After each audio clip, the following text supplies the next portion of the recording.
Janela 1040 é o quadrante do mundo onde tem os países mais hostis ao cristianismo. Onde ser cristão nesses países é querer morrer. Afeganistão, por exemplo, o Tibete, vários desses países assim que não aceitam o cristianismo de maneira... O Iraque, China, sabe? Onde você... Ou alguns com maior lei de proibição, outro menor. Mas lugares terríveis. Você vai para o Paquistão, por exemplo, o cristão sofre lá, são mortos, igrejas são queimadas. Todos os cristãos, seja católico, protestante, evangélico, e os missionários que vão para lá são muito raçudos, porque eles vão enfrentando o risco de vida. E, embora esses lugares, os cristãos sejam muito perseguidos, e também aqui no mundo ocidental, um cristão conservador também sofre oposição nas universidades públicas, por exemplo, tem muitos relatórios de cristãos sendo ridicularizados por sua fé, por serem conservadores, etc. Apesar disso, de modo geral, pelo menos na situação aqui do Ocidente, nós ainda gozamos de liberdade religiosa. Tanto é que eu tô aqui no Inteligência, falou que um dos maiores podcasts vistos aí foi o meu, e é sobre Bíblia. Exato. Não é sobre a minha vida. Eu não vim contar aqui da minha nem falar sobre ET, nem sobre... Eu vou falar sobre Bíblia. Ou seja, tem liberdade. E tô voltando, tem liberdade. Você tá usando um crucifixo aí, você sai com ele na rua e não acontece nada. Apesar disso, tem lugares onde os cristãos sofrem. E hoje, então... a janela 1040 lá. Não, a janela 1040, exatamente. Esse canto aí, olha, onde... Traço preto, né? Exatamente, é onde o cristianismo tem maior oposição, são os lugares mais difíceis... Pega a China também. De ser cristão, exatamente. Egito, Arábia Saudita, não tem muitos países ali. Marrocos... ser cristão aí não é fácil, não. E ali nós estamos falando de uma população de... ali tá 1 bilhão e 400 milhões, mas deve ser mais, porque só a China tem... E a Índia já dão quase 3 bilhões aí. Mas são 23% da população do mundo fica aí. Caramba, 23%. Agora, fora daí, onde temos a maior liberdade cristã, como eu falei, eu tô aqui falando de Bíblia, você sabe que só o crucifixo não acontece nada, é onde nós estamos mais na situação de Laodiceia. Brigando por placa de igreja, arrogância, cristão detonando com cristão na internet. Esse é um moleque, esse é um ridículo, ele não é cristão, ele não é isso, e se achando os tais. Tem até um episódio que narra envolvendo John Huss e um amigo que estavam visitando grandes catedrais na Europa. E o amigo olhando aquelas catedrais cheias de ouro, como as da Europa, que eram lindas na Idade Média, início da Idade Moderna, o amigo virou para John Huss e falou assim, olha quanto ouro que a igreja tem hoje. Não precisamos mais lamentar como Pedro e João à porta do templo, quando falaram para o mendigo, não tenho prata nem ouro. Porque hoje a igreja tem prata e ouro. Aí John Huss falou, é verdade, temos prata e ouro, mas já não temos mais autoridade para falar, em nome de Jesus, levanta e anda. Pô, você tá entendendo? Que paulada, né? Paulada, quer dizer, hoje a gente tem prata e ouro, tem igreja da Compal, tem TV, tem tudo e tal, mas cadê o nosso poder do Espírito, a unidade cristã? Olha quantos escândalos em nome da fé, quantos cristãos, ao invés de se limitarem a defender a Bíblia de acordo com o que ele interpreta, ele gasta o tempo todo só detonando contra o cristão. O prazer dele é ser especialista em detonar pessoas, sabe? Nós estamos no período de Laodiceia, nós achamos que temos tudo e não reconhecemos que somos pobres, nus. Posso contar uma parábola que ilustra isso? Essa parábola, inclusive, é verdadeira. Uma vez, numa cidade europeia, havia um lugarejo onde as pessoas tinham o seguinte comportamento, Vilela. Elas acho que até eu contei essa história aqui num dos primeiros podcasts, eu vou contar de novo, porque ela ilustra bem a situação de Laodiceia.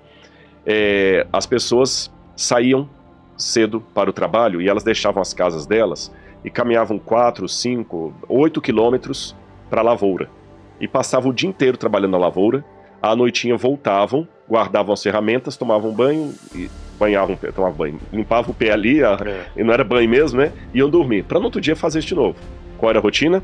Acordava com o nascer do sol, tomavam de jejum, todo mundo saía assobiando pela estrada 10 quilômetros, 8 quilômetros, até a lavoura, trabalhavam o dia inteiro na lavoura, ao pôr do sol voltavam, dormiam e assim continuavam. Mudou-se para aquela cidade um circo, desses circos itinerantes, e havia 2 palhaços ali, o circo todo era apenas de 2 palhaços, e as pessoas riam demais com as palhaçadas que os 2 humoristas faziam.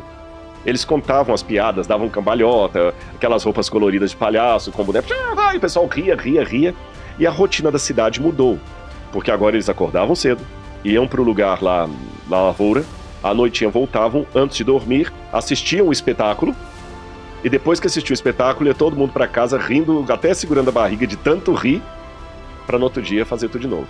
E enquanto eles estavam trabalhando, falaram assim, não veja a hora de chegar lá, qual vai ser a piada que os palhaços vão contar hoje à noite. Aconteceu que um dia, enquanto as famílias estavam trabalhando na lavoura, o mato em volta da cidade estava seco e de fácil combustão, e começou a pegar fogo. Os palhaços estavam no circo, se aprontando para o show, maquiando, colocando nariz, a peruca, aquela roupa colorida, quando um olhou pela janela e falou assim, tá sentindo cheio de queimado? O outro, eu tô. Tá pegando fogo, o fogo tá alastrando, vai chegar na cidade, então vamos apagar o fogo. Não dá pra apagar o fogo, a gente tem que chamar o pessoal pra ajudar, só nós dois não damos conta. É verdade, então vamos chamar o povo, vamos tirar a roupa. Não dá tempo, até a gente tirar toda essa roupa aqui e tirar a maquiagem, já queimou tudo, vamos assim mesmo. E lá foram, Vilela, os dois palhaços, estrada fora, gritando e gesticulando. Vestidos de palhaço. Quando o povo da lavoura viu, o que você acha que aconteceu? Ninguém levou a sério. Pior, não só não levaram a sério, quando começaram a rir. A rir, claro. E quanto mais os palhaços gritavam, fogo, mais engraçado mais engraçado ficava. E a história diz que o fogo pegou as casas, o trailer, o circo, a perda foi total. Todos perderam tudo. Jesus, quando contava uma parábola, perguntava ao auditório, o que vos parece? Onde está o problema? Com a mensagem ou com os mensageiros? Vilela, você que já fez muito stand-up e tudo mais, você fazer o humor no palco, tudo bem, não tem problema nenhum. Agora, o problema é quando eu não tenho uma vida coerente com aquilo que eu digo acreditar. Perfeito. Aí parece uma piada. Eu falo que Jesus em breve voltará, mas eu não vivo como alguém que está esperando Jesus voltar. Eu falo que Jesus mandou amar ao próximo como a si mesmo e eu só uso a minha influência na internet para detonar com pessoas. Onde é que está o amor que Jesus mandou? Onde é que está o amor? Tem pessoas que são especializadas em denúncia. Eles não são especializadas em amar. Eles querem, ao invés de apenas anunciar a verdade, eles só querem combater o erro. Há uma diferença. Eu quero anunciar a verdade ou eu quero combater o erro? Ah, a mesma coisa, não é. Porque dependendo da ênfase, tem pessoas, por exemplo, que falam mais do diabo do que de Jesus. Ele quer tanto combater os ardis de Satanás. Uma vez teve um pregador que um irmão chamou e falou assim, pastor, nós temos que denunciar os ardis de Satanás, irmão. Tudo bem, pastor, temos que denunciar os ardis de Satanás. Mas o senhor já notou que no seu púlpito, eu contei, o senhor citou só no último sermão 118 vezes a palavra diabo e Satanás e apenas 4 vezes a palavra Jesus. Então, quando eu sou especialista em denunciar, eu acabo nunca anunciando a verdade, porque eu estou ocupado demais só em denunciando o erro. Só em criticando pessoas. Aí, quem não é da Bíblia, quem não é da igreja, olha pra mim e ri. Porque eu falo que eu acredito em Jesus, eu acredito no amor, eu acredito na volta de Jesus, mas eu não vivo como quem está esperando a volta de Jesus. Então eu sou como aquele palhaço tentando alertar o mundo de um incêndio sério. Eu pareço apenas um stand-up, que tem o seu lugar no palco. Você contando uma piada de humor no palco, eu vou dar risada e vou achar legal. Mas fora desse contexto. Mas fora desse contexto... Então você entendeu o problema? Claro. Laodiceia é isso. Laodiceia é o povo perdendo aquela... É até interessante essência. Que a palavra Laodiceia, laos em grego significa povo. Não é a palavra leigo. Dikeia significa justiça. A deusa Dikeia é a deusa da justiça. Então Laodiceia seria a justiça, o juízo do povo, ou o povo que julga. Há um trocadilho no grego, você pode traduzir como a justiça do povo ou o povo que julga. Então aqui, nessa série de 7 cartas, João resumiu a história do cristianismo desde a sua época até a volta de Jesus. E ele deve ter terminado a última carta preocupado, porque a última carta não mostra um cristianismo rico, fervoroso, maravilhoso. Mostra um cristianismo empobrecido espiritualmente. Aí Deus vai mostrar uma segunda fase do Apocalipse para ele, que é quando ele vê a visão de Deus no céu. Aí eu vou resumir. Você acredita que essas visões era uma coisa meio atemporal? Era uma visão que vinha... E é uma coisa que acontece e depois a pessoa fala, tá, eu vou escrever sobre isso?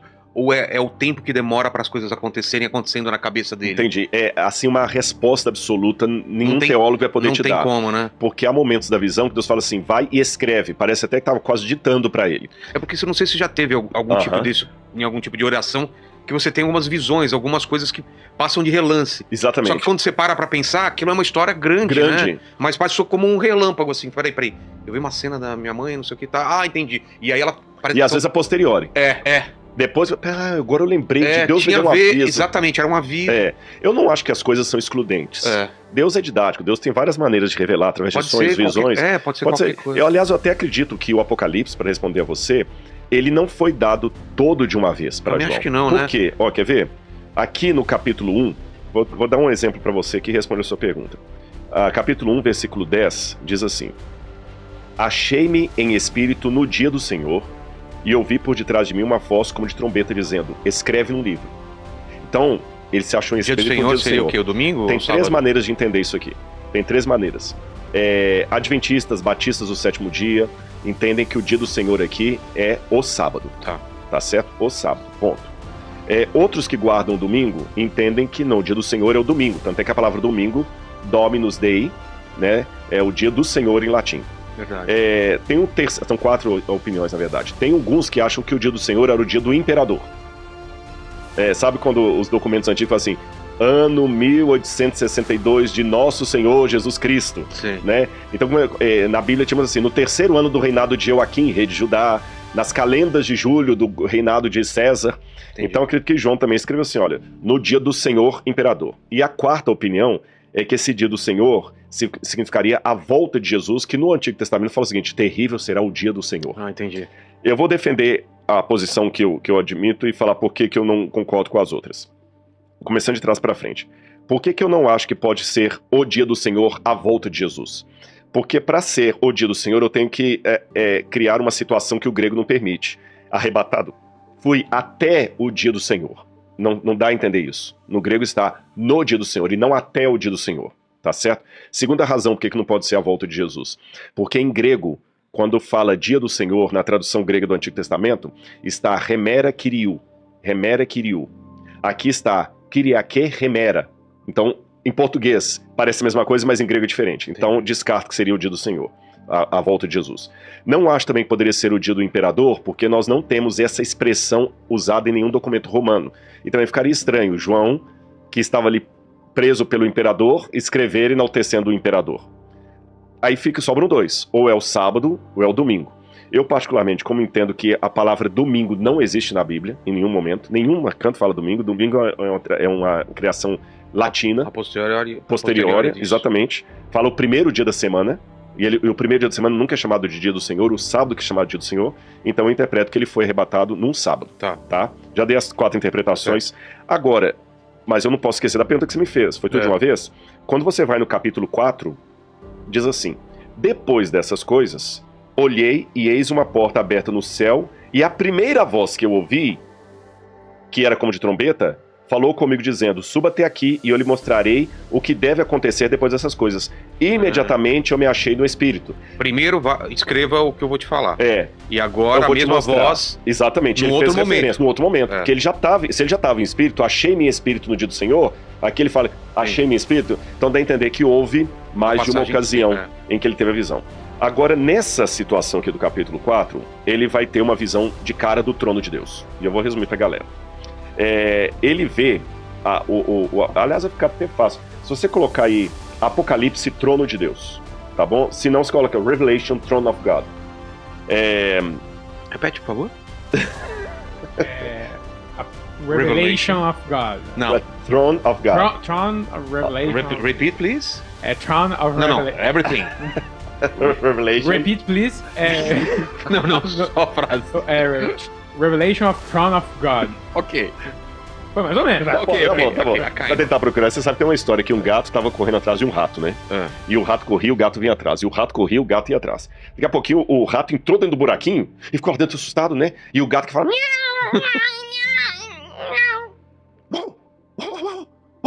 Latido. Aí o rato ouviu os latidos, pensou, tem um cachorrão aí fora. Se tem cachorro, o gato já Se mandou. se mandou. E cachorro não tem problema com rato. Saiu tranquilo, faceiro. Quando ele saiu, o gato passou-lhe a pata e foi levando até a boca pra devorar, né? Ele, espera, seu gato. Onde é que está o cachorro? Que cachorro? Eu acabei de escutar um cachorro latindo aqui agora.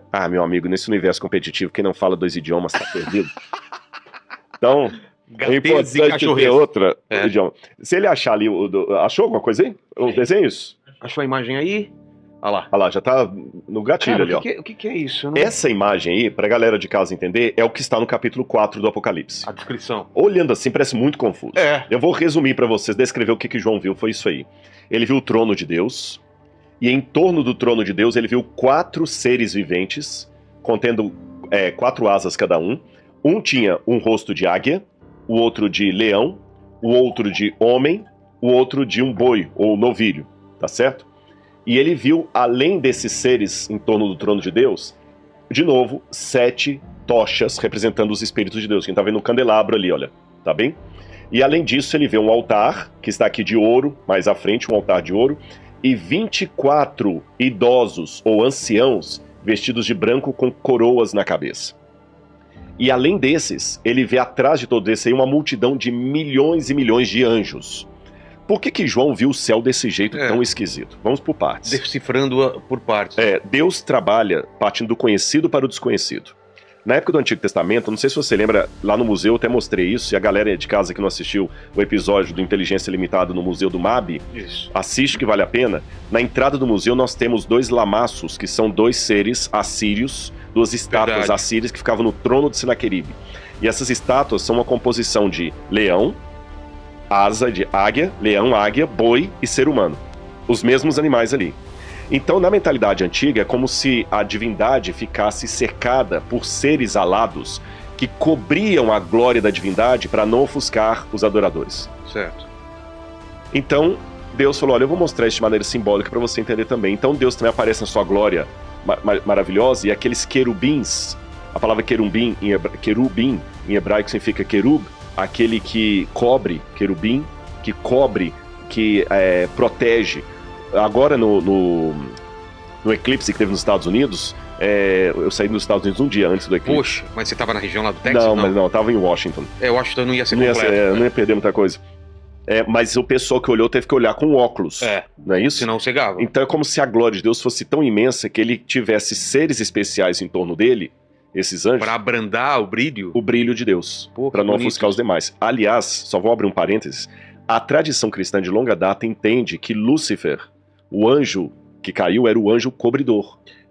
Que ele ficava como um anteparo. Exatamente, ele tinha o privilégio de ser um dos anjos que cobria a glória de Deus. Cara, essa imagem é muito, muito poderosa, né? E olha o que ele perdeu. Ele era o que estava de frente para Deus e cobrindo para os outros não serem ofuscados. Cara, isso Por isso que, embora o nome Lúcifer não está na Bíblia, Lutíferos, que é carregar de luz, mas na Bíblia fala, ó estrela da manhã, que pode ser uma tradução como está no latim, Lutíferos, aquela que cobre a luz, né?